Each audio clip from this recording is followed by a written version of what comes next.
ஒரு காலத்தில் பால் தாக்கரேயும் சரத்பவாரும் தான் மகாராஷ்டிராவில் கிங் மேக்கர். சிவசேனாவா அது தேசியவாத காங்கிரஸா? தேசியவாத காங்கிரஸ் எங்கே இருப்பாங்க? காங்கிரஸோடு சில கூட்டணி இருப்பாங்க.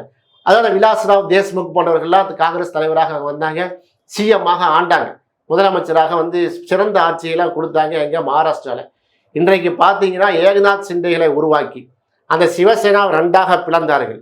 அதுபோல் பார்த்தீங்கன்னா அஜித் பவாரை கையில் தூக்கி அந்த சரத்பவார் கட்சியை வந்து பலகீனப்படுத்தினாங்க. இப்போ யார் ஆண்டு கொண்டிருக்கிறார்? மகாராஷ்டிராவை பாஜக ஆண்டு கொண்டிருக்கிறது. இதே போலதான் ஒவ்வொரு இடத்திலும் இந்த மாநில கட்சிகளை எல்லாம் பிளந்து சின்ன பின்னமாக்கி குதிரை சவாரி செய்து தான் பாஜக வந்து ஆட்சியை பிடித்து கொண்டிருக்குது என்பதை யார் உணர்றாங்க இல்லையோ அதிமுக தோழர்கள் தொண்டர்கள் கண்டிப்பாக உணர வேண்டும்.